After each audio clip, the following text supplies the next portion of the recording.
దేవునికి స్తోత్రం. హల్లెలూయా. ప్రభు అయిన యేసుక్రీస్తు నామములో మీ అందరికీ వందనాలు తెలియజేస్తున్నాను. దేవుడి ఉదయకాల సమయం అందు మనకు అనుగ్రహించిన ఈ తరుణాన్ని బట్టి, ఆయన మనకి ఇచ్చిన ఈ సమయాన్ని బట్టి ఆయనని ఎంతగానో స్తుతించాలి. ఆయన నామను మనం ఎంతగానో ఘనపరచాలి. ఈ సమయం అందు తల వంచినట్లయితే ప్రార్థనాపూర్వకంగా ఈ యొక్క ఆరాధన ప్రారంభించుకుందాం. మహాపరిశుద్ధుడైన మా ప్రియ పరలోకపు తండ్రి, నీ ఘనమైన, శ్రేష్టమైన, అద్వితీయ, ఉన్నతమైన, ప్రశస్తమైన, మహోన్నతమైన నామానికి వేలాది వందనాలు. ఉదయకాల సమయం మాకు ఇచ్చిన సమయాన్ని బట్టి, మాకు ఇచ్చిన తరుణం బట్టి నీ నామానికి వందనాలు తెలియజేస్తున్నామయ్యా. మధ్యకాల సమయం నీ సన్నిధిలో చేరిన ప్రతి ఒక్కరిని పేరు పెంచుకుంటే జ్ఞాపకం చేసుకుని నూతన బలాన్ని, నూతన శక్తిని వారికి దయచేయండి అయ్యా. నీ కొరకు వెచ్చించిన ప్రతి ఒక్క నిమిషం కూడా మా జీవుల్లో ఎంతో ఆశీర్వాదదాయకమైన ఉదయకాల సమయం ఆరాధన మమ్మల్ని తాకండి. మాట ద్వారా మీరు మాతో మాట్లాడండి.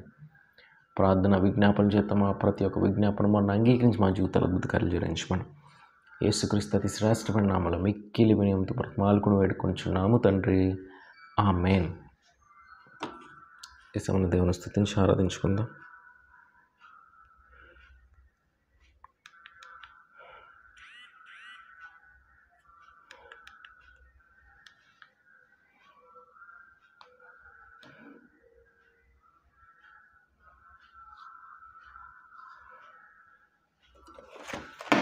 అందరికి వచ్చినటువంటి పాట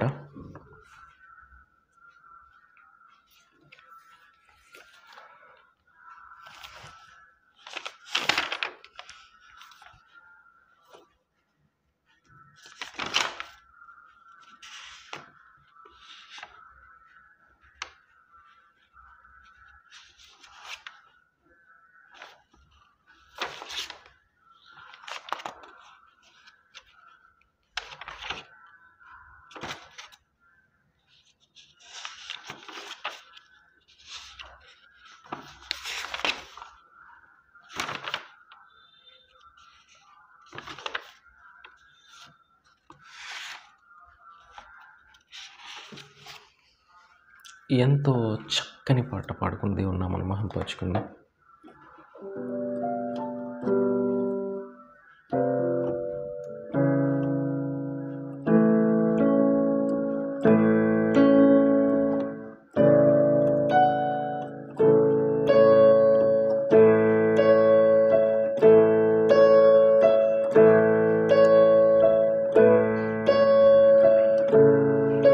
అందరూ కలిసి దేవుని నామమును స్తుతించుకుందాం.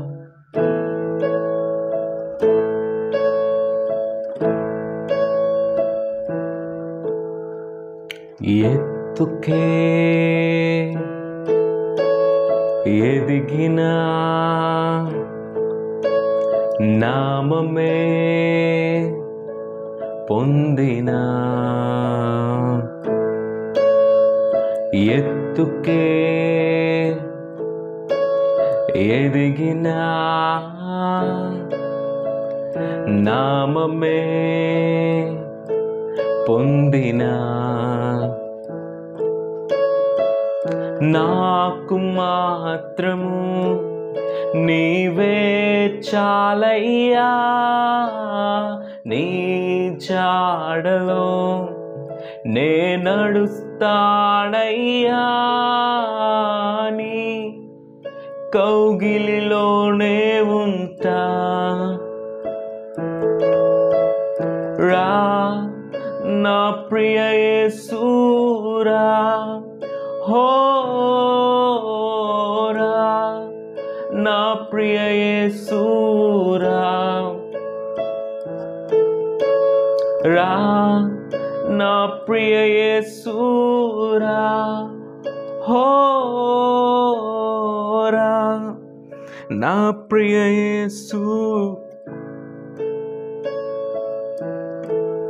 రా నా ప్రియ యేసూరా.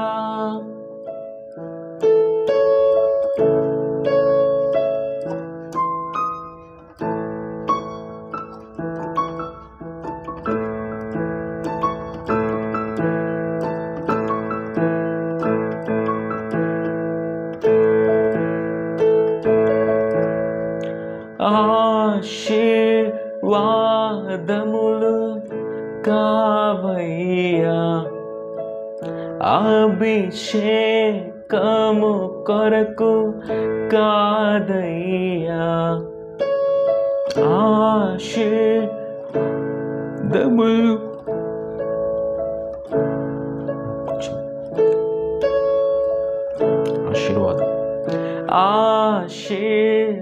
ఆశీర్వాదములు కాదయ్యా, అభిషేకము కొరకు కాదయ్యా, నీవేన ఆశీర్వాదమయ్యా.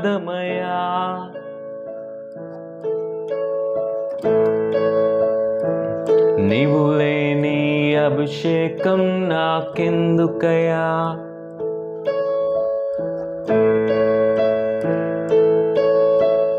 నిన్ను తాకనా నా ప్రాణం నీవయ్యా, నీ జాడలో నే నడుస్తానయ్యా,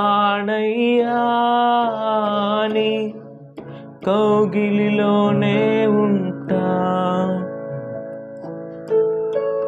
రా నా ప్రియ యేసూరా, హో రా నా ప్రియ యేసూరా,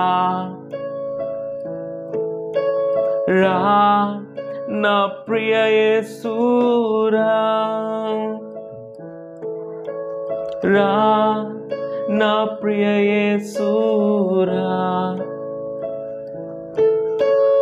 రా నా ప్రియ యేసూరా.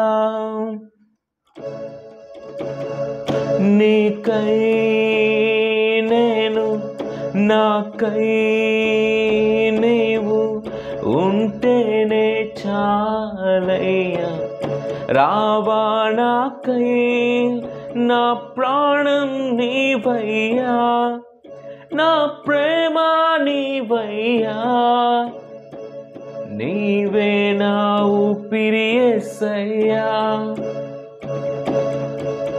నీ పాదాలపై అత్తరునై నేనుంటా, నీవే నా ఊపిరి యేసయ్యా,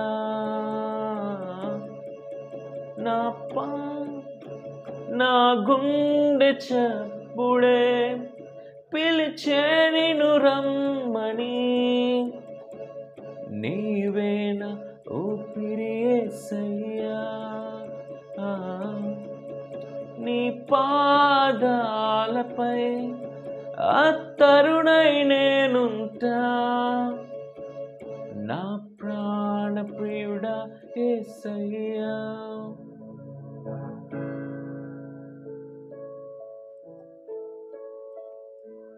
నాకు మాత్రము నీవే చాలయ్యా, నాకు మాత్రము నీవే చాలయ్యా, వీడని ప్రియుడవు రావా నాకై, నిన్ను పోలి ఉంటానే రావా నాకై, రావా దేవా, రావా దేవా, త్వరగా త్వరగా త్వరగా త్వరగా.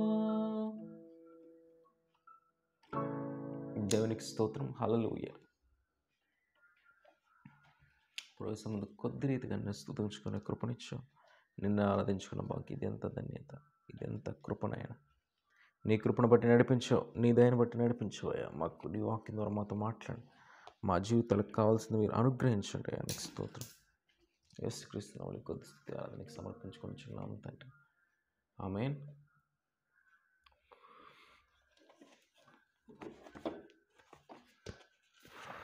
దేవుడు ఎంత గొప్ప దేవుడు అంటే అండి,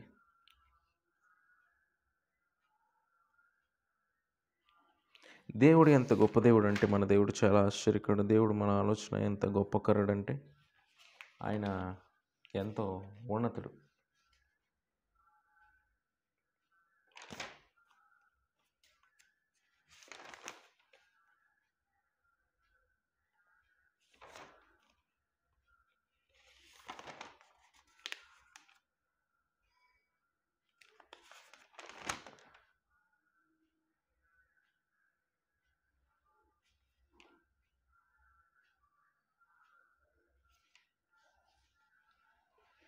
మనము కొన్నిసార్లు మన జీవితంలో ప్రతి మనిషి చెప్పేది ఏంటండి?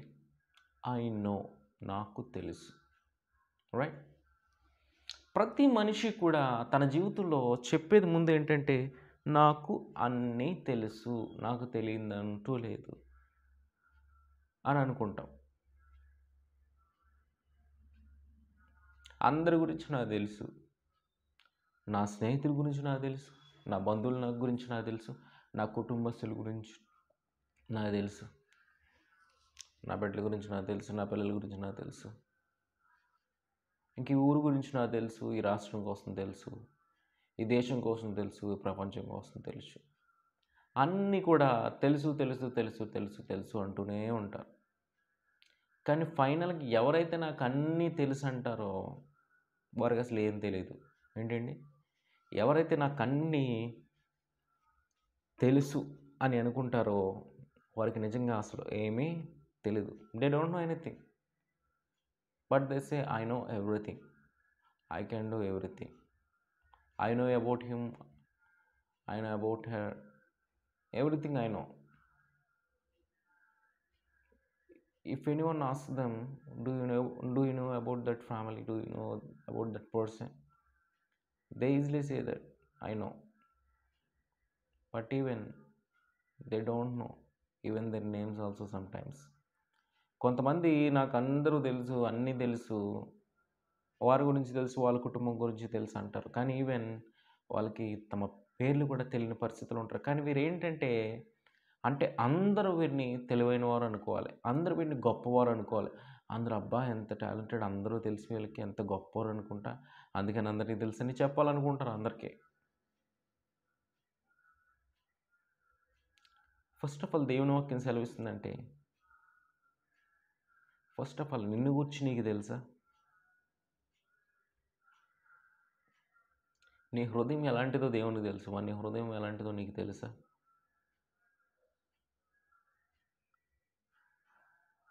నీ హృదయం ఏ పరిస్థితిలో ఉందో నీకు తెలుసా? నీ ఆలోచన స్థితి ఏ స్థితిలో ఉందో తెలుసా? First of all you need to know. మనకు అన్నీ తెలుసు అనుకుంటాం, కానీ కొన్నిసార్లు మనం ఏమి అనుభవించాము అది మనకే తెలుసు. ఓకే, ఒక రకం ఎలాంటిదంటే నాకు అన్నీ తెలుసు, నాకు అన్నీ తెలుసు అని చెప్పిన. ఇంకో రకం ఏంటంటే, నా జీవితంలో నాకు అందరి గురించి తెలుసు, కానీ నా గురించి ఎవరికి తెలియదు. నేను ఎటువంటి శ్రమల గుండా వెళ్తున్నాను, ఎటువంటి ప్రమాదాల గుండా వెళ్తున్నాను, ఎటువంటి ఇబ్బందుల గుండా వెళ్తున్నాను, ఎటువంటి అవమానాల గుండా వెళ్తున్నాను, ఎటువంటి శ్రమల గుండా వెళ్తున్నాను, నేను అనుభవించే కష్టాలు, నేను అనుభవించే ఈ బాధ, నేను అనుభవించే ఈ శ్రమ ఎవరికీ తెలియదు అనుకుంటారు. తద్వారా వారి జీవితాల్లో వారు అదే విషయాన్ని పెట్టుకొని బాధపడుతూ, చింతిస్తూ, దుఃఖపడుతూ తమ జీవితాలను ఇంకా ముందరికి వెళ్ళనివ్వరు.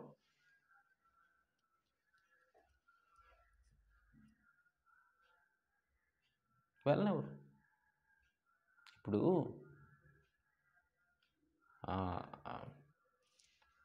కొన్నిసార్లు చూసినట్లయితే బ్రేక్ టైట్గా పట్టుకొని మనం బైక్ ఎంత రేస్ చేసినా బైక్ వెళ్ళదు. బ్రేక్ వదలాలి. ఈవెన్ అండ్ ఆల్సో గేర్ వేయకుండా క్లచ్ పట్టుకుని ఎంతసేపు రేస్ చేసినా అలాగే ఉంటుంది.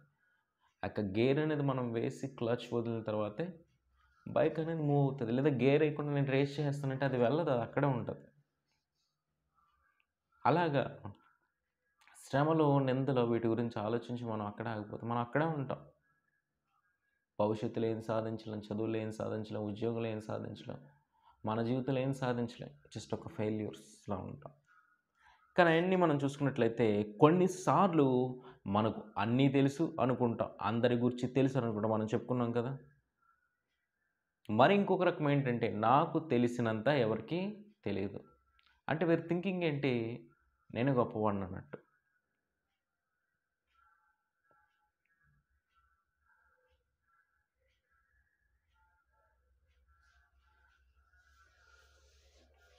కంప్లీట్‌గా చూడాలంటే కానీ నిజంగా ఎవరికి తెలుసు ఇవన్నీ? ఓకే. నీకు అందరి గురించి తెలుసు. వాళ్ళ పరిస్థితి తెలుసు, వీళ్ళ పరిస్థితి తెలుసు. వీళ్ళ గురించి తెలుసు, వాళ్ళ గురించి తెలుసు. అన్నీ తెలుసు. కానీ నీ గురించి తెలిసినవాడు నా యేసయ్య. నీ పరిస్థితిని ఎరిగినవాడు నా యేసయ్య. నీ స్థితిగతులను ఎరిగినవాడు నా యేసయ్య. నిన్ను గూర్చి సమస్త ఎరిగినవాడు. నీవు పిండము కింద రూపింపబడక మునుపే నీ సమస్తాన్ని ఎరిగినవాడు నా యేసయ్య. నీవెలా నడుస్తున్నావు, నువ్వెలా మాట్లాడుచు, నువ్వెలా జీవిస్తున్నావు, నువ్వు ఎటువంటి పనులు చేయుచున్నావు సమస్త ఎరిగినవాడు నా యేసయ్యని. ఎందుకంటే ఆయన సర్వం ఎరిగిన సర్వాధికారి, సర్వోన్నతుడు, ఉన్నతుడు, నిత్యము వేవేల దూతలతో పరిశుద్ధుడు, పరిశుద్ధుడు, పరిశుద్ధుడు అని కొనియాడబడుచున్న దేవుడు. ఎంత గొప్పవాడండి! ఘనుడాయన, శ్రేష్ఠుడు, ఉన్నతుడు, ఆశ్చర్యకరుడు, ఆలోచనకర్త, నిత్యుడగు తండ్రి, సమాధానకర్త అయిన అధిపతి.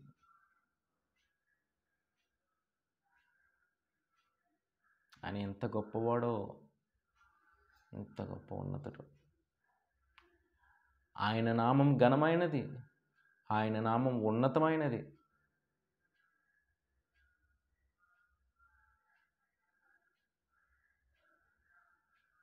ఆయన ఆశ్చర్యకరుడు, ఆలోచనకర్త.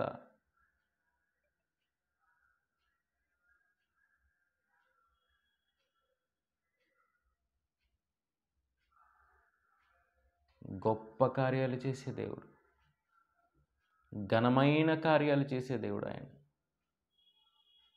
ఆయనకు అన్నీ తెలుసు. నీ అనుభవాలు తెలుసు, నీ పోరాటాలు తెలుసు, నీ ఆలోచనలు తెలుసు. నీ సర్వం ఎరిగిన సర్వాధికారి ఆయన.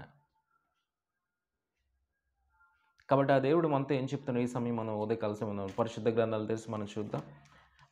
కీర్తనలు 139, 1-4.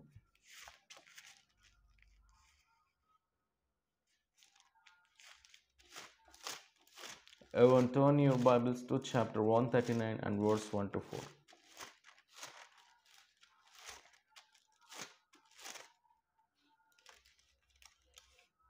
యెహోవా, నీవు నన్ను పరిశోధించి తెలుసుకుని ఉన్నావు. నేను కూర్చుండుట, నేను లేచుట నీకు తెలియను. నాకు తలంపు పుట్టక మునుపే నీవు నా మనస్సు గ్రహించున్నావు. నా నడకను, నా పడకను నీవు పరిశీలన చేసి ఉన్నావు.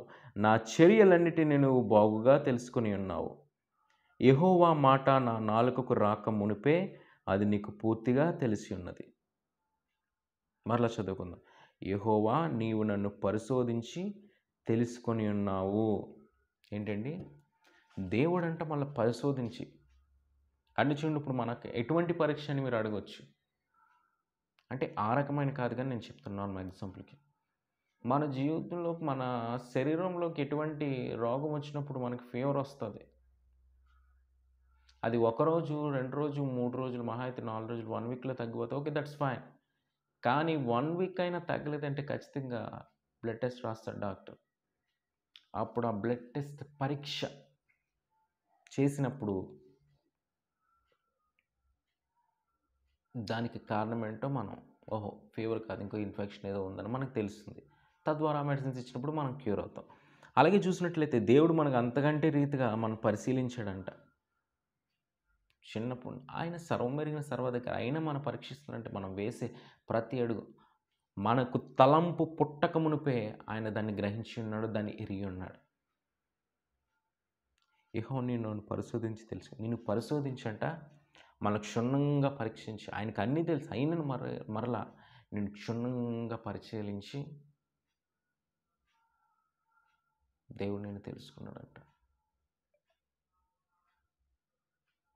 ఇతను నేను సృష్టించిన వాడే కదా, ఇతను ఎలా జీవిస్తున్నాడు, ఏదైనా నడుస్తున్నాడు, నీ మీద కాన్సన్ట్రేషన్ పెడతారంట చూసా. ఆ విధంగా కాన్సన్ట్రేషన్ పెట్టి దేవుడు మనల్ని తెలుసుకున్నాడు. కాబట్టి మరి అంతలా పరిశోధించిన దేవుడికి మన గురించి ఏం తెలియదు చెప్పండి? ఆయనకు అన్నీ తెలుసు. రెండోదిగా చూసినట్లయితే, నేను కూర్చుండుట నేను లేచుట నీకు తెలియను. ఏంటండి? కూర్చుండటం అంటే కంప్లీట్గా మనం వేసే ప్రతి స్టెప్ కూడా ఆయనకు తెలుసు. మనం కూర్చుండుట, మనం లేచుట, అంటే అతను మనల్ని ఎంతగా కాన్సన్ట్రేట్ చేస్తున్నాడో మనకి ఇక్కడ తెలుస్తుంది. నాకు తలంపు పుట్టక మునిపే నీవు నా మనసు గ్రహించున్నావు. చూసారండి? ఆమేన్. మనకు తలంపు పుట్టక మునిపే నీవు నా మనసు గ్రహించున్నావు. చెప్పుకున్నాం కదండి ఇందాక. మనం ఊహించే ఆలోచన మనకి తప్ప ఎవరికి తెలియదు. కాకపోతే ఇక్కడ మనకు తలంప పుట్టక మునిపేనంట ఆయన మన మనసులో గ్రహిస్తాడంట. అవును కదండి? ఆయన సృష్టికర్త అండి. ఇది ఎలా సాధ్యం? ఆయన సృష్టికర్త. మనం అద్దంలో చూసినప్పుడు మన ఫేస్ ఎలా కనిపిస్తుంది, అలా దేవుడికి మన హృదయం కనిపిస్తుంది క్లియర్గా.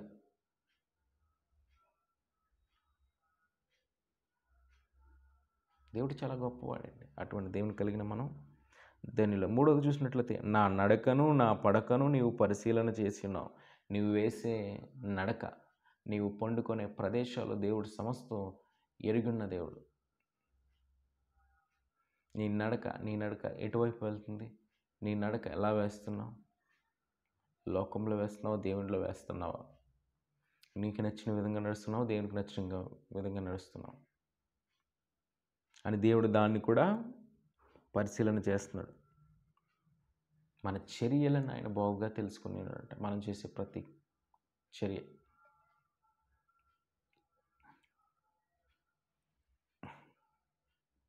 మనం ప్రతి వర్డ్ కూడా చాలా స్పష్టంగా తెలుసుకోవాలి. చర్యలన్నిటినీ దేవుడు తెలుసుకున్నాడంట. కాకపోతే నువ్వు బాగుగా అంటే కంప్లీట్గా మనం చేసే పనులవి చర్యలని బాగుగా అంటే క్లియర్గా స్పష్టముగా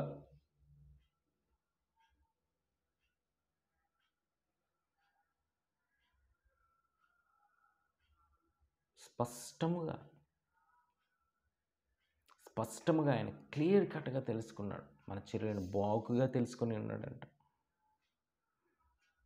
నాలుగోదిగా చూసినట్లయితే, యెహోవా మాట నా నాలుకకు రాక మునుపే అది నీకు పూర్తిగా తెలిసి ఉన్నది. అంటే ఆయన మాట, యెహోవా మాట. మనం మాట్లాడదు కదా దేవుని వాక్యాలు. కొన్నిసార్లు సువార్త చెప్పడానికి వెళ్తాం. కొన్నిసార్లు మనం సువార్త చెప్పడానికి మనం ఈ యొక్క వచనాన్ని మనం బేస్ చేసుకొని తీసుకున్నట్లయితే, సువార్తకి అనేకసార్లు మనం వెళ్తూ ఉంటాం. సువార్తకి వెళ్ళాలని ఆశ ఉంటుంది, కానీ ఏం మాట్లాడాలో తెలియదు, ఏం చేయాలో తెలియదు. కాకపోతే మాట, సువార్త అంటే ఏంటి? దేవుడు బలి అయ్యాడు, we need to proclaim that. మనం ఆ మాట చెప్పాలి. ఆ మాట చెప్పడానికి బాబోయ్ అనుకుంటాం.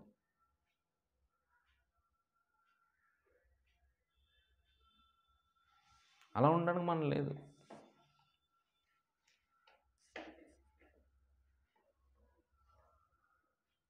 ఆయనకు అన్నీ తెలుసు. మన తలంపులు, మన ఆలోచనలు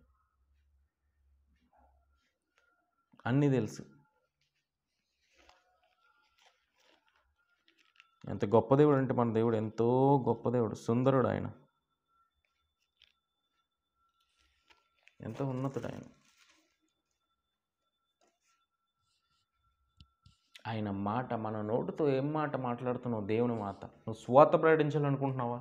దేవుని మాటలు చెప్పాలనుకుంటున్నావా? ఆయన మాట, ఆయన గూర్చిన మాట మన నాలుకకు రాక మునిపే ఆయనకు పూర్తిగా తెలుసు. నువ్వేం చెప్పబోతున్నావు దేవుని గురించి, నువ్వేం మాట్లాడబోతున్నావు దేవుని గురించి అని ఆయనకి కంప్లీట్గా తెలుసు. ఎంత గొప్ప దేవుడు! ప్రతి క్షణం మనం ఆయన కనిపెడతాడండి మనల్ని ఆయన. కాబట్టి అటువంటి జీవితాన్ని, అటువంటి దేవుని కలిగిన మన జీవితాలు ఎంతో ధన్యమైనవి, శ్రేష్టమైనవి. ఆమేన్. కాబట్టి కంప్లీట్గా ఫైనల్గా చెప్పేది ఏంటంటే, నువ్వు ఏమి అనుభవించావు, ఏమి అనుభవిస్తున్నావో దేవునికి తెలుసు. మనుషులు మాటలు అనుభవిస్తున్నావు, అది దేవునికి తెలుసు. బంధువులు మాటలు అనుభవిస్తున్నావు, అది దేవునికి తెలుసు. మరి ఏ రకమైన శ్రమల గుండా నువ్వు వెళ్తున్నావు, మనుషులకి చెప్పలేవా? ఎవరితోనూ పంచుకోలేని శ్రమల గుండా వెళ్తున్నావా? What ever it may be, God knows everything. So దేవునికి చూడండి, మనల్ని ఎవరన్నా భయపెడుతున్నారో, మనల్ని ఎవరన్నా కొడుతున్నారన్నప్పుడు ఇంట్లో పిల్లలు మనకన్నా పెద్దవాళ్ళు మనకు పుట్టినప్పుడు డాడీతో కానీ మమ్మీతో కానీ చెప్పినప్పుడు వారు కొంచెం భయపడతారు. స్కూల్లో ఎవరైనా పిల్లలు ఏడిపించినప్పుడు టీచర్కి చెప్తా ఉంటే వారు భయపడతారు.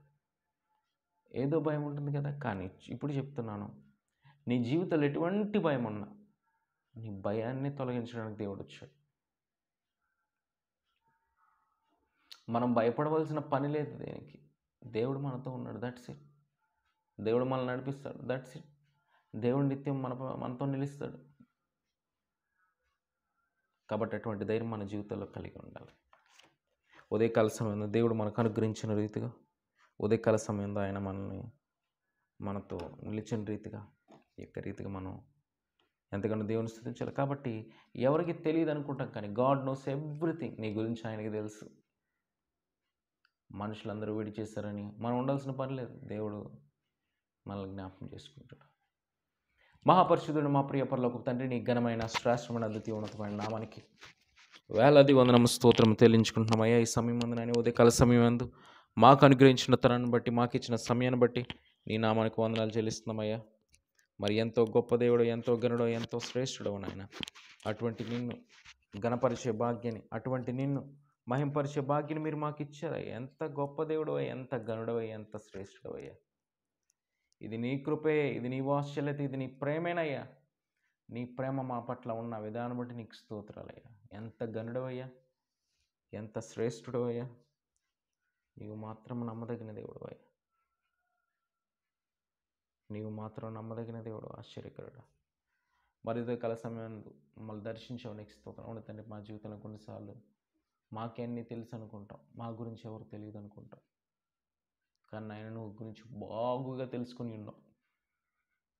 మా ఆలోచనలు, మా తలంపులు, మా నోటి మాటలు అన్ని సమస్య ఎరిగిన దేవుడు అయ్యా.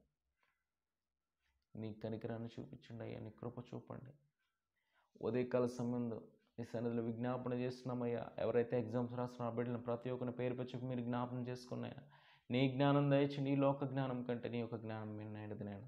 వాళ్ళు చక్కగా ప్రిపేర్ అయ్యారు నేను. వాళ్ళకి నీ జ్ఞానాన్ని దయచండి, చక్కటి ఫలితాన్ని, చక్కటి ఉత్తీర్ణత దయచండి. 10th class exams, inter exams, degree exams, ఇంకా కాంపిటేటివ్ ఎగ్జామ్స్, ఏ ఎగ్జామ్స్ రాస్తున్నా వాళ్ళకి నీ జ్ఞానాన్ని దయచండి. ఈ లోక జ్ఞానం కన్నా నీ యొక్క జ్ఞానం అనేది కాబట్టి నాయన బలమైన కృప వాళ్ళపైన కృమ్మరించి చక్కటి ఫలితాలను, ఆశీర్వాదాలని అనుగ్రహించండి అయ్యా. వారి జీవితంలో ఈ సన్నిధికి వచ్చిన ఆ యొక్క సమస్త బ్లెస్సింగ్స్ వారు చూడాలి. మరి అలాగే నేను కీర్తి సిస్టర్ని మీరు జ్ఞాపకం చేసుకున్న తన యొక్క ఎగ్జామ్స్ మీరు గొప్ప కృపను చూపండి. చక్కటి ఉత్తీర్ణత, చక్కటి ఫలితాన్ని దయచేయండి ఆయన. మరి ఎంత ప్రిపరేషన్ అయినప్పుడు, ఏ రీతిగా ఉన్నప్పుడు నేను నీ కృప లేకపోతే మేము ఏం చేయలేము. కాబట్టి అటువంటి కృపతో బిడ్డను బాధపరిచి ఆ యొక్క గొప్ప ఫలితం నా బిడ్డకి దయచేయండి. అలాగే తన వివాహ విషయంలో గొప్ప కార్యం జరిగించి అద్భుత కార్యం మీరు జరిగించండి అయ్యా. నీకు స్తోత్రం. అలాగే బ్రదర్ శ్రీనివాస్ గారిని మీరు జ్ఞాపకం చేసుకోండి. ఆయన జీవితంలో మీరు గొప్ప కార్యం జరిగించండి ఆయన. అనారోగ్యాన్ని తొలగించి సంపూర్ణ ఆరోగ్యం దయచేయండి ఆయన. మరి అలాగనే నాయన తన ఉద్యోగం విషయంలో కార్యం జరిగించిన ఆర్చిపెట్టి ఉన్నారని తెలియజేస్తున్నాను. మరి ఎటువంటి మనుషులు అడ్డుపెడుతున్నారు, ఎటువంటి వాళ్ళు అడ్డుపెడుతున్నారు, ప్రతి అడ్డంకులు, ప్రతి ఆటంకాలు తొలగించబడి తన ఉద్యోగం తన పొందుకునే కృపను దయచేయండి. స్తోత్రాలు, నీకు వందనాలు. ఎంత గొప్ప దేవుడు అయ్యా, నీకు స్తోత్రం. ఎంత గనుడవయ్యా, నీకు స్తోత్రం. ఎంత మహిమోన్నతుడవయ్యా, నీకు స్తోత్రం. ఎంత మహిమాన్వితుడవయ్యా, నీకు స్తోత్రం. ఈ సృష్టిని సృజించినవాడు, ఈ భూమిని సృజించినవాడు నీవేనయ్యా, నీకు స్తోత్రమయ్యా. గొప్ప దేవుడా, నీకు స్తోత్రం. గనుడా, నీకు స్తోత్రం.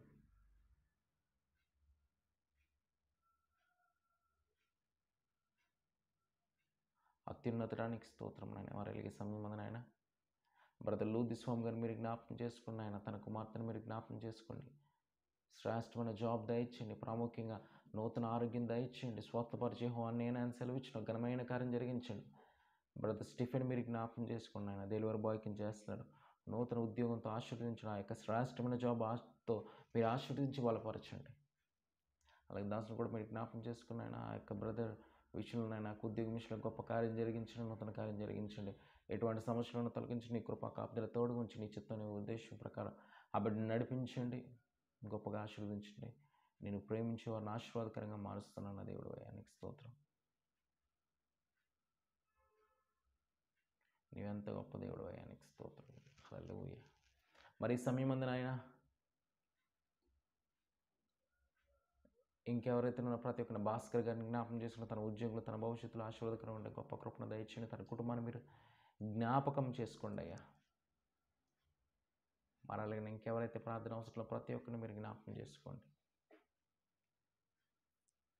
అలాగనైనా దెబరా అంటే మీరు జ్ఞాపకం చేసుకున్న గొప్ప కృపను మీరు దయచేయండి. అద్భుత కార్యం మీరు జరిగించండి ఆయన. నూతన ఆరోగ్యం దయచేయండి. సత్యాన్ని కూడా మీరు జ్ఞాపకం చేసుకుని నూతన ఆరోగ్యం దయచి తన కుమారుడు గాంధీని కూడా మీరు జ్ఞాపకం చేసుకోండి. అద్భుత కార్యాలు జరిగించండి, దీవించి ఆస్వాదించిన అద్భుత కార్యాలు వారి జీవితంలో జరిగించండి ఆయన. ప్రతి రుణాలు తొలగించి వాళ్ళ కుటుంబం కట్టబడే కృపను దయచేయండి ఆయన. దేవరంటే మరొకసారి మీరు జ్ఞాపకం చేసుకోండి.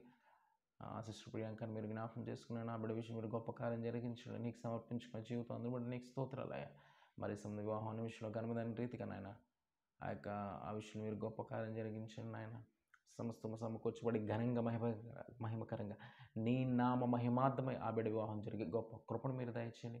ద్వారాలు తెరవండి, అద్భుత కార్యాలు మీరు జరిగించండి అయ్యా, నీకు స్తోత్రం.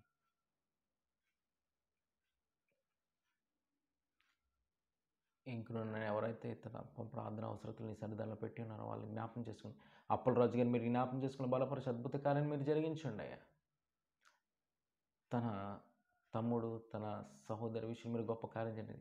కిరణ్ గారిని శాంతి గారిని మీరు జ్ఞాపకం చేసుకున్న ఆయన తమ యొక్క రక్త సంబంధులు ఆయన నీ రక్షణలోకి నడిపించబడాలి. విలువైన రక్షణ నాయన, అది పొందిన వారికి మాత్రమే తన విలువ తెలుసయ్యా. అటువంటి రక్షణలోకి నడిపించి నీవు నిజమైన దేవుడని నమ్మి తమ హృదయాలు అంగీకరించి నీ కొరకు జీవించి గొప్ప కృపను మీరు దయచేయండి. అలాగే తమకు ఇచ్చిన అప్పలరాజు గారికి ఇచ్చిన ఇద్దరు బిడ్డలు మీరు జ్ఞాపకం చేసుకుని గ్రీష్మ రేష్మ వారికి నీ శక్తిని బలాన్ని దయచి చదువులో కావాల్సిన జ్ఞానాన్ని తెలివిని దయచి ఉన్నతమైన స్థానంలో మీరు నిలవబెట్టండి ఆయన. నీ కృపను మెండుగా వారిపైన కృపణించండి ఆయన. మరలా మా కొరకు నిత్యం ప్రార్థన చేసేవారు మీరు జ్ఞాపకం చేసుకుని కలిసి కుటుంబాన్ని మీరు జ్ఞాపకం చేసుకున్న వాళ్ళ బిడ్డలకి భవిష్యత్తు ఆశీర్వాదకరంగా దయచిన పురుషులు లాంటి వారిని మీరు జ్ఞాపకం చేసుకున్న ఆయన. ఇక ఈ గృహంలో ఆరాధించుకోవడానికి నేను ఇచ్చిన పాలను మీరు జ్ఞాపకం చేసుకున్న వాళ్ళ కుటుంబాన్ని మీరు జ్ఞాపకం చేసుకోండి. సమస్తానికి ఆదరబోతున్న నిన్ను మహింపరుస్తున్న ఆయన. నీవు నమ్మదగిన దేవుడు మహోన్నతుడు నిన్ను మహింపరుస్తూ ప్రార్థన యేసుక్రీస్తు అతి శ్రేష్టమైన నామములో మిక్కిలి వినయంతో బ్రతిమాలుకుని వేడుకొంచున్నాం తండ్రి, ఆమేన్. మన ప్రభువు అయిన యేసుక్రీస్తు కృపయు దేవుని ప్రేమయు పరిశుద్ధాత్మ సహవాసము సదాకాలం మనకు తోడైండి నడిపించి స్థిరపరిచి బలపరచును గాక. ఆమేన్. God bless you. మరి ఉదయకాల సమయంలో దేవుడు మనకు అనుగ్రహించిన ఈ తరుణం ఈ సమయం ఎంతో ఉన్నతమైనది, చక్కగా ఎంతమంది క్లయింట్ గొప్ప భాగ్యం దేవుడు మనకు అనుగ్రహించాడు. మరి సాయంకాలం కూడా ప్రతి ఒక్కరు సమయం ప్రతి ఒక్కరు కూడా సాయంకాలం కూడా మీరు యొక్క లైవ్లో పార్టిసిపేట్ చేయండి. అలాగే రేపు సండే కాబట్టి నేను మార్నింగ్ ఈవినింగ్ ఈ యొక్క లైవ్ సర్వీస్లోనే, ఎందుకంటే ఉదయకాలం మాకు 6 గంటలకే యొక్క దేవుని సర్వీస్ మొదలవుతుంది. ఈవినింగ్ కూడా సర్వీసెస్ ఉంటాయి కాబట్టి మరలా మనందరం కలిసి దేవుని నామమున స్తుతించుకుందాం, ప్రార్థించాలి. రేపు ఉదయకాలం రేపు దేవుని ఆదివారపు ఆరాధన మాది 10 గంటలకి ఒక మొదటి ఆరాధన జరుగుతుంది. 10 గంటలకు రెండవ ఆరాధన, 6 గంటలకు మొదటి ఆరాధన జరుగుతుంది. దయచేసి మీరు దీనిలో ప్రార్థనలో పాల్గొనండి. అవకాశం ఉన్న ప్రతి ఒక్కరు కూడా మాతో కలిసి దేవుని ఆరాధించండి. God bless you. దేవుడు మమ్మల్ని దీవించును గాక.